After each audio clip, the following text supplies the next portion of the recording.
Party का नौकर नहीं था। दूसरी बात, मैंने नौकरी भी नहीं मांगी थी। मैं कांग्रेस की विचारधारा से जुड़ा हुआ हूँ। राजीव गांधी जी से लेकर आज तक मैं कांग्रेस की मूल विचारधारा के साथ रहा और कांग्रेस की जो मूल विचारधारा है वो सर्वधर्म संभाव है। कांग्रेस की मूल विचारधारा की आत्मा महात्मा गांधी है। महात्मा गांधी की हर सभा की शुरुआत होती थी रघुपति राघव राजा राम, पतित पावन सीताराम। राम राज्य का सपना सबसे पहले किसने देखा? महात्मा गांधी ने। तो जो सपना महात्मा गांधी ने देखा वो सपना नरेंद्र मोदी जी पूरा कर रहे हैं। तो यदि नरेंद्र मोदी भारत के प्रधानमंत्री हैं और वो इस देश के हित में कोई अच्छा फैसला कर रहे हैं तो उस फैसले का समर्थन होना चाहिए, उस फैसले की सराहना होनी चाहिए। लेकिन कांग्रेस पार्टी का नेतृत्व नरेंद्र मोदी से इतनी नफरत करने लगा है, इतनी नफरत करने लगा है कि वो मोदी से नफरत करते करते करते करते पूरे देश से नफरत करना शुरू कर दिया है। मोदी से इतनी नफरत करता है कि वो मोदी से नफरत करते करते सनातन को मिटाने पर तुल गया है। नरेंद्र मोदी से इतनी नफरत करता है कि जो नरेंद्र मोदी से मिले उससे नफरत करना शुरू कर देता है। बस इतना ही मेरा गुनाह है कि मैं नरेंद्र मोदी से मिला। तो आपका राम मंदिर जाना या प्राण प्रतिष्ठा में शामिल होना, क्या आपको ये वजह लगती है कि उन्होंने एंटी पार्टी एक्टिविटी का नाम दिया? और तो मुझे दूर दूर तक कोई बात नजर नहीं आती, ये उनसे पूछिए। राम मंदिर का न्योता ठुकराना और राम मंदिर के न्योते को अस्वीकार करके चिट्ठी जारी करना, उनसे पूछिए कि भगवान राम के मंदिर की प्राण प्रतिष्ठा में जाना इतना बड़ा गुनाह है क्या? श्री कल्की धाम का शिलान्यास समारोह करना, श्री कल्की धाम बनाने का संकल्प लेना, श्री कल्की धाम के शिलान्यास में भारत के प्रधानमंत्री को इनवाइट करना, उत्तर प्रदेश के मुख्यमंत्री योगी आदित्यनाथ को इनवाइट करना, केंद्रीय मंत्री स्मृति ईरानी जी को इनवाइट करना, क्या इतना बड़ा गुनाह है कि हमारी 40 साल की तमाम तपस्या को आप खत्म कर देंगे? मैं आपसे कहना चाहता हूं, महाभारत में षड्यंत्र रचा था शकुनी ने और अभिमन्यु का वध हुआ था। उसका परिणाम ये हुआ कि धृतराष्ट्र का वंश समाप्त हो गया। थोड़ी तकलीफ हुई है, लेकिन मैं आभार व्यक्त करना चाहता हूं कांग्रेस के उन नेताओं का जिन्होंने मेरा निष्कासन कराने में बड़ी महत्वपूर्ण भूमिका निभाई है। उनसे आग्रह करना चाहता हूं कि भगवान राम का वनवास 14 वर्ष का था, इस 6 साल के निष्कासन को बढ़ा के 14 वर्ष कर दिया जाए। पॉलिटिकली अभी भी आप आगे एक्टिव रहने का आपका इरादा है? भाजपा ज्वाइन है, कोई और पार्टी? अगर भाजपा नहीं, वैसे आपने बोल दिया है कि मोदी जी का समर्थन देंगे आप। अब मैं किसी पार्टी को ज्वाइन करने नहीं जा रहा हूं और राजनीति और सियासत संभावनाओं का खेल है। कल क्या होगा कहा नहीं जा सकता है, पर मुझे पूरा भरोसा है भगवान श्री राम पर और श्री कल्की धाम पर कि जो होगा अच्छा होगा। मगर एक बात ज़रूर कहना चाहूँगा कि मैं आज नरेंद्र मोदी जी के साथ खड़ा हूँ और जीवन की आखिरी सांस तक उनके साथ खड़ा रहूँगा। ये जो आपके ऊपर कार्रवाई की गई है, क्या ये एक वर्ग को साधने के लिए की गई है? अभी आपने सनातन का जिक्र किया था। वो सनातन को मिटाना चाहते हैं, वो इस देश को तोड़ना चाहते हैं, कभी जाति के नाम पर, कभी धर्म के नाम पर, कभी भाषा के नाम पर, कभी क्षेत्र के नाम पर। इस देश ने 1947 में एक विभाजन देखा है। विभाजन की विभीषिका का जख्म इस देश की आत्मा पर आज भी कायम है और मैं नहीं चाहता कि देश का विभाजन एक बार और हो। तो ये जो पूरा विपक्ष है ये नरेंद्र मोदी के खिलाफ नहीं है, ये इस देश की एकता के खिलाफ है। इसलिए मैं आज हृदय से आभार व्यक्त करना चाहता हूं कांग्रेस पार्टी का कि उन्होंने मुझे अब इस अधर्म से मुक्त किया। मुझे कल रात कई न्यूज़ चैनल के माध्यम से ये जानकारी मिली कि कांग्रेस पार्टी ने एक चिट्ठी जारी की है। कांग्रेस पार्टी की तरफ से जनरल सेक्रेटरी ऑर्गेनाइजेशन वेणुगोपाल जी ने एक चिट्ठी जारी की है, जिसमें उन्होंने ये कहा है कि पार्टी विरोधी गतिविधियों के कारण आचार्य प्रमोद कृष्णम जी को 6 साल के लिए कांग्रेस पार्टी से निष्कासित किया जाता है। तो सबसे पहले तो मैं कांग्रेस पार्टी के नेतृत्व का आभार व्यक्त करता हूं कि उन्होंने मुझे कांग्रेस से मुक्ति देने का फरमान जारी किया। साथ ही साथ मैं उनसे ही सवाल करना चाहता हूं, क्योंकि उस चिट्ठी में लिखा है पार्टी विरोधी गतिविधियों की वजह से। तो वेणुगोपाल जी या आदरणीय खड़गे जी कृपया बताएं कि ऐसी कौन सी गतिविधियां हैं जो पार्टी के विरोध में थीं और उन्हें कब पता चला। क्या राम का नाम लेना पार्टी विरोधी है? क्या अयोध्या जाना पार्टी विरोधी है? क्या भगवान राम की जन्मभूमि के मंदिर की प्राण प्रतिष्ठा समारोह का निमंत्रण स्वीकार करना पार्टी विरोधी है? क्या भगवान राम के मंदिर की प्राण प्रतिष्ठा समारोह में सम्मिलित होना पार्टी विरोधी है? क्या श्री कल्की धाम का शिलान्यास कराना पार्टी विरोधी है? क्या नरेंद्र मोदी जी से मिलना पार्टी विरोधी है?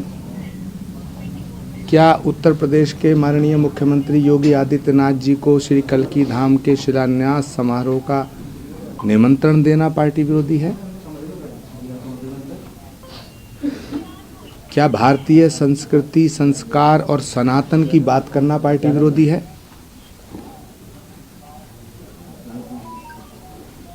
तो ये मेरे सवाल हैं जो कांग्रेस लीडरशिप से हैं, और कांग्रेस नेतृत्व को ये बताना चाहिए, देश की जनता के सामने स्पष्ट करना चाहिए कि कौन सी बात और कौन सा बयान पार्टी विरोधी है।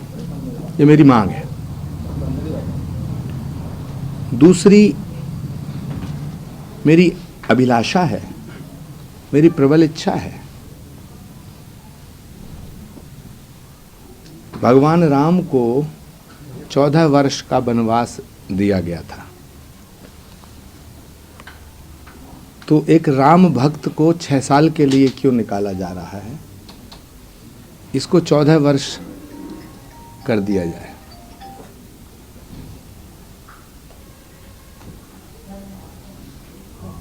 मैं छात्र जीवन से, जब मेरी उम्र लगभग 16-17 वर्ष थी, 81-82 में लगभग स्वर्गीय राजीव गांधी जी से मिला था, जब वो संजय गांधी जी के निधन के बाद सांसद बने थे, इंदिरा जी प्रधानमंत्री थी। तब से लेके मैं कांग्रेस से जुड़ा रहा। राजीव जी को मैंने एक वादा किया था, जब वो प्रधानमंत्री बने थे उसके बाद, जब इंदिरा जी की हत्या हो गई थी और राजीव गांधी जी से हमें राजेश पायलट जी ने मिलवाया था। हमने कहा था कि हम आखिरी सांस तक कांग्रेस नहीं छोड़ेंगे, हम अपने जीवन की अंतिम घड़ी तक कांग्रेस पार्टी को नहीं छोड़ेंगे, और इस वादे को हमने निभाया।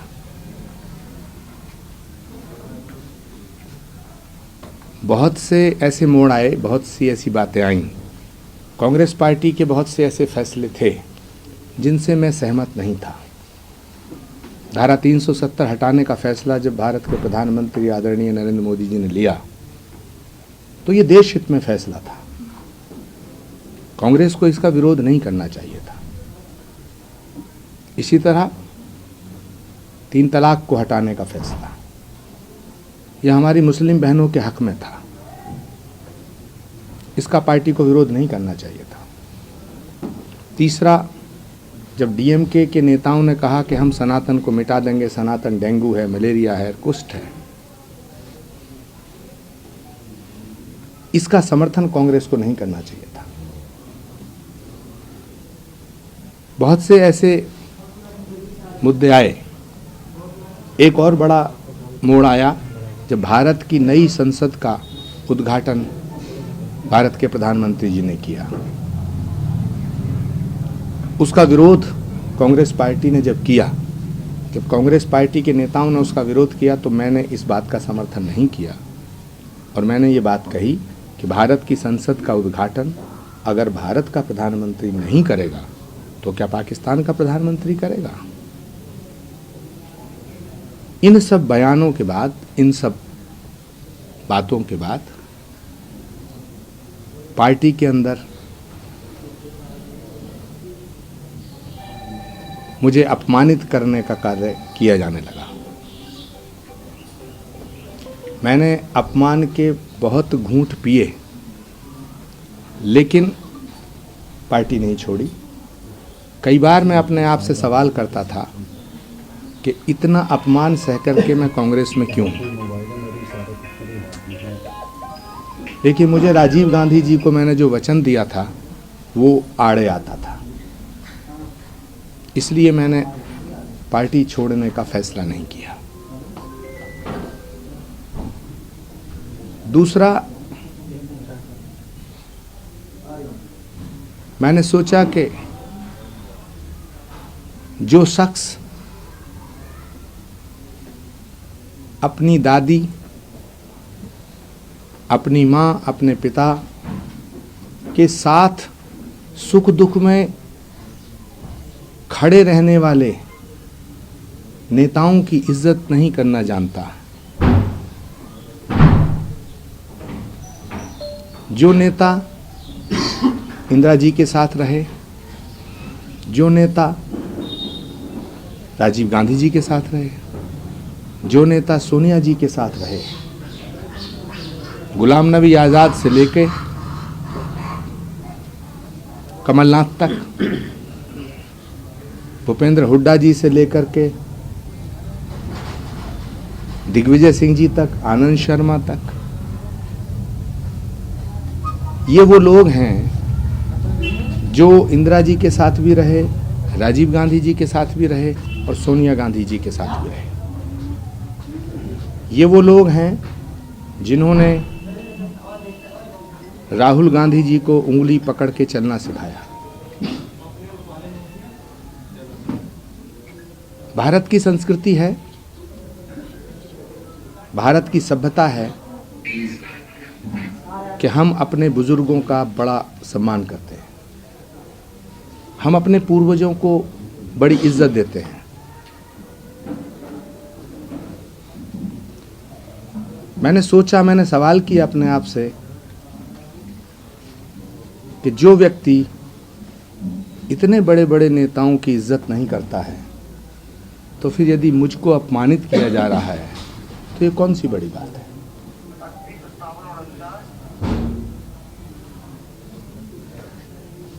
महाभारत में सारे महारथियों ने मिलकर षड्यंत्र के तहत एक निहत्थे अभिमन्यु का वध किया था।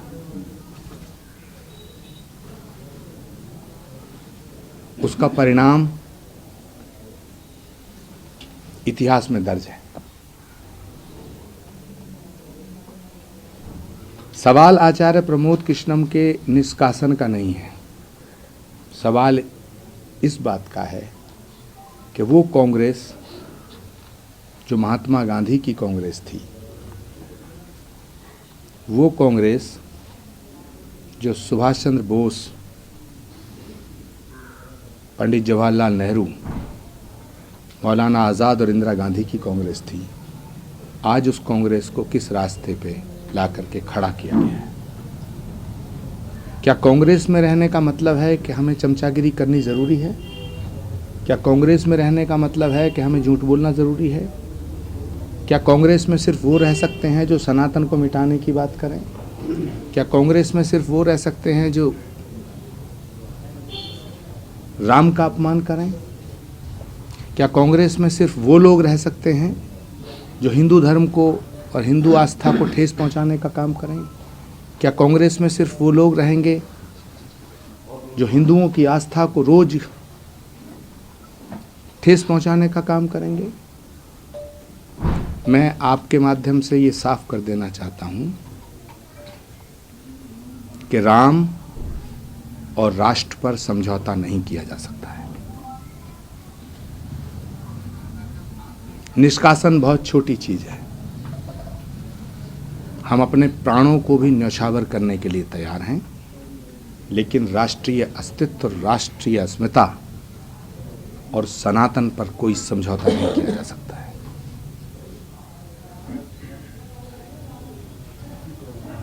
मैं आज मुक्त हुआ। श्री कल्की धाम का शिलान्यास समारोह 19 फरवरी को हो रहा है और मुझे फक्र है, मुझे गर्व है इस बात का कि भारत के प्रधानमंत्री, भारत के यशस्वी प्रधानमंत्री, भारत के ओजस्वी प्रधानमंत्री, भारत के तपस्वी प्रधानमंत्री आदरणीय श्री नरेंद्र भाई मोदी श्री कल्की धाम की आधारशिला रखने आ रहे हैं। पत्रकार साथियों,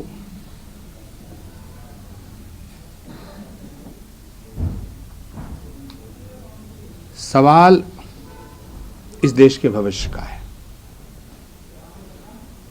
मैं जानता हूं कि लोकतंत्र में एक मजबूत विपक्ष होना बड़ा जरूरी है, लेकिन यदि विपक्ष विरोध के नाम पर, विपक्ष के नाम पर सिर्फ एक व्यक्ति से नफरत करना सिखाता हो, सिर्फ एक व्यक्ति से नफरत करता हो,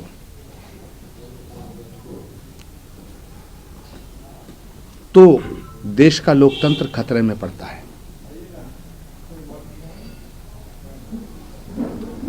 विपक्ष का अर्थ ये नहीं होता कि तुम प्रधानमंत्री से नफरत करो।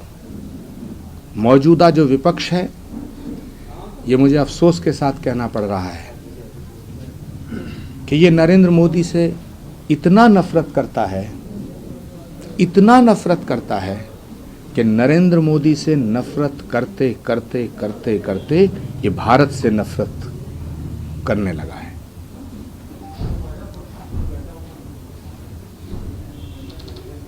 अपना दृष्टिकोण बदले बिना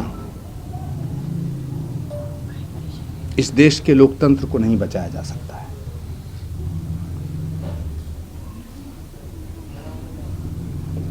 मैं आज बड़े पवित्र भाव से, बड़ी पवित्र भावनाओं से ये कहते हुए बड़ा आनंदित हूं कि मैंने कांग्रेस को नहीं छोड़ा। स्वर्गीय राजीव गांधी जी को जो मैंने वचन छात्र जीवन में दिया था, मैंने उसको नहीं तोड़ा।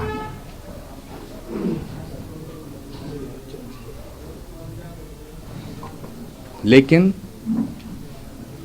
आज के बाद मैं अब और नई ऊर्जा के साथ राष्ट्र के निर्माण में भारत को और मजबूती देने के लिए, भारत को और मजबूत बनाने के लिए, भारत को और शक्तिशाली बनाने के लिए, भारत को विश्व गुरु बनाने के लिए मैं इस देश के प्रधानमंत्री के साथ खड़ा रहूंगा। मुझे ये कहते हुए हर्ष हो रहा है कि इस देश को एक सुयोग्य, सुसंस्कृत, समर्थ नेतृत्व की आवश्यकता थी, जो नरेंद्र मोदी जी ने पूरी की है।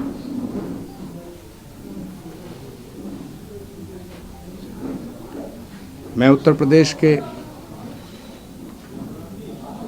कर्मठ मुख्यमंत्री आदरणीय योगी आदित्यनाथ जी का भी आज आभार व्यक्त करता हूं कि उन्होंने श्री कल्की धाम के शिलान्यास समारोह में आने का मेरा न्योता स्वीकार किया है।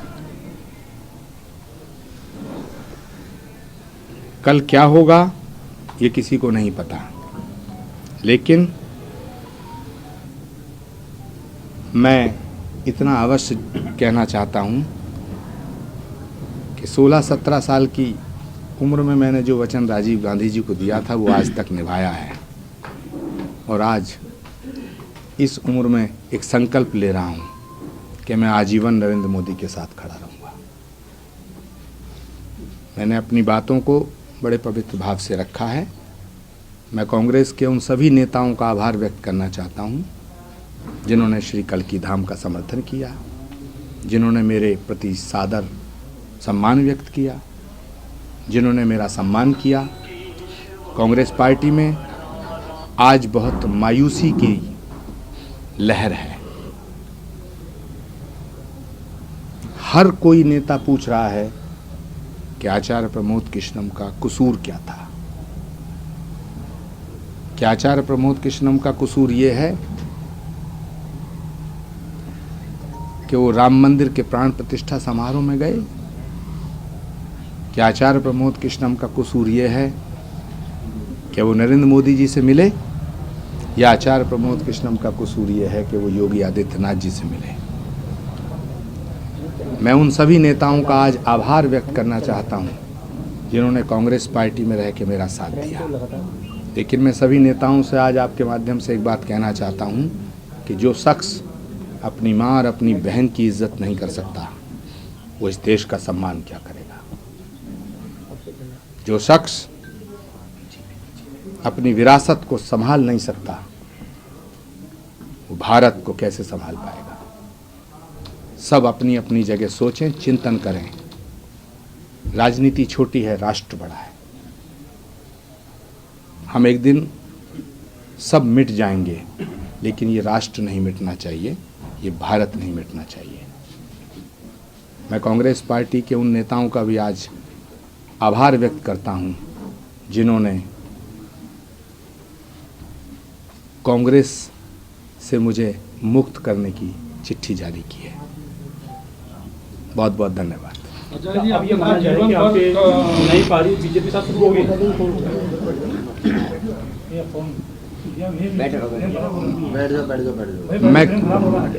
मैं कहाँ जाऊंगा ये मुझे भी नहीं पता। मुझे भगवान पे भरोसा है,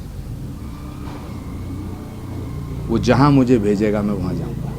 सर, आपने कहा है कि आप प्रधानमंत्री के साथ बिल्कुल कंधे से कंधा मिलाकर खड़े हैं, देश की तरक्की के लिए खड़े हैं।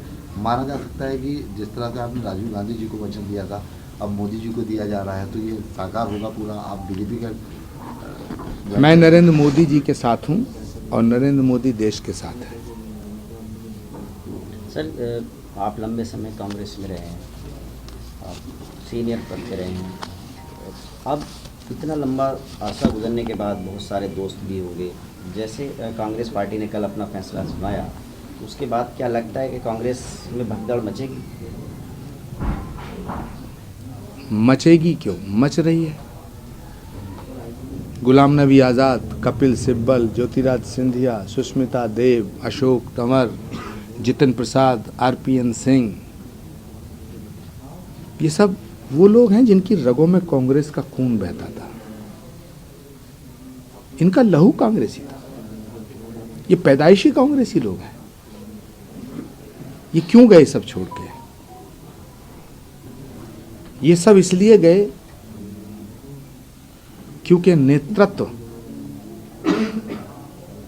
अयोग्य, अक्षम जब होता है तो यही हालत होती है। आचार्य जी, आपने भी कहा था कि जो आदमी अपनी माँ बहन की इज्जत नहीं कर सकता हो, विरासत नहीं बचा सकता हो अपनी, तो आखिर वो इशारा किसकी तरफ है, कौन है वो? मुझे जो कहना था कह दिया, आपको जो समझना है समझिए। आपने कांग्रेस पार्टी को बहुत करीब से देखा और जाना समझा है, आखिरकार जो है राम मंदिर जाने से सोनिया, प्रियंका, राहुल क्यों बचते हैं? 19 तारीख तक मेरा ध्यान श्री कल्की धाम के शिलान्यास समारोह की सफलता पे है। 19 के बाद फिर एक प्रेस कॉन्फ्रेंस करूंगा, आपसे मिलूंगा तो इस देश की राजनीति में तूफान आएगा। सर कांग्रेस के कितने लोग ऐसे हैं जिनको न्योता दिया गया है 19 तारीख के लिए, क्या आएंगे? कांग्रेस पार्टी नहीं, सारी पार्टियों के नेताओं को न्योता गया है, न्योता जा रहा है। अभी मैं दीपेंद्र हुड्डा जी से मिला था, अभी सलमान खुर्शीद जी से मिला था, विवेक तनखा जी से खुद मिल करके न्योता दिया है। मैंने माननीय सोनिया गांधी जी को भी फ़ोन किया था कि मैं आपको आमंत्रित करने के लिए आना चाहता हूँ। आचार्य जी, सियासी हलकों में चर्चा है कि 19 फरवरी को आप बीजेपी में शामिल होने के बाद लोकसभा के लिए दावेदार ठोकेंगे टिकट के लिए। लोकसभा लड़ना मेरे लिए छोटी बात है, मेरा ये कोई विषय नहीं है। राष्ट्र निर्माण मेरा विषय है। राष्ट्र और राम और राष्ट्र पर ना मैंने कभी समझौता किया है, ना मैं करूँगा। जिस पार्टी के लिए इतना लंबा समय आपने दिया, उस पार्टी के जो सीनियर नेता हैं वो कभी कल्की उत्सव में नहीं आए। 17-18 साल से हम भी देख रहे हैं, सेकंड लेवल के सारे लोग, लेकिन गांधी परिवार से कभी कोई नहीं आया। लेकिन आपने पहली बार मुलाकात की प्रधानमंत्री से, और उन्होंने पहली बार में आपका न्योता स्वीकार कर लिया, जबकि आप विरोधी दल के नेता थे, दूसरी पार्टी के नेता थे। तो इसमें कितना फ़र्क आपको महसूस हो रहा है? जिन्होंने राम के न्योते को ठुकरा दिया वो कल्की धाम के न्योते को क्या स्वीकार करेंगे? सर आप इशारे वजह क्या है? कांग्रेस की क्या मजबूरी? मंदिर तो जाते हैं वो, लेकिन कल्की धाम आने से परहेज है, अयोध्या जाने से परहेज है, क्या वजह? आप तो लंबे समय रहे हैं, उनकी कुछ नेचर आपको समझ में आई? उन्होंने सनातन को ख़त्म करने की कसम खाई है और हमें ये जिद है कि ये झंडा दुनिया में लहराएंगे। क्या कांग्रेस को डर है क्या उनका अल्पसंख्यक जो वोट बैंक है वो खिसक जाएगा मंदिर जाने से? अल्पसंख्यक हमारे भाई हैं। लेकिन कांग्रेस इस वजह से नहीं जाना चाहती। कांग्रेस क्या चाहती है और कांग्रेस क्या नहीं चाहती है, जो कांग्रेस का वर्तमान स्वरूप है, कांग्रेस की जो वर्तमान हालत है, उसके लिए मैं जिम्मेदार नहीं हूँ। उसके लिए वो जिम्मेदार हैं जो पिछले 15 सालों से कांग्रेस के फैसले कर रहे हैं। ये सवाल उनसे पूछिएगा कि कांग्रेस की बर्बादी का कारण कौन है। ये सवाल पूछिएगा उनसे कि कांग्रेस की बर्बादी का कारण कौन है। क्या भगवान राम हैं, श्री कल्की धाम है, या वो लोग हैं जो कांग्रेस के फैसले कर रहे थे, या वो लोग हैं जो कांग्रेस के फैसले ऐसे कर रहे थे जो देश की जनता को चुभ रहे थे। सर राजस्थान में भी सचिन पायलट के लिए आपने बयान दिया, आपने उनका समर्थन किया, प्रियंका गांधी के आप सलाहकार रहे, आखिरकार परिवार के सदस्य थे राहुल गांधी और प्रियंका गांधी, आप सलाहकार थे प्रियंका गांधी के। जो सलाह आपने दी हुई कि राहुल गांधी ने मानी नहीं मानी, आप इशारों में सारी बात कह देते हैं। सचिन पायलट जी का बहुत अपमान हुआ है,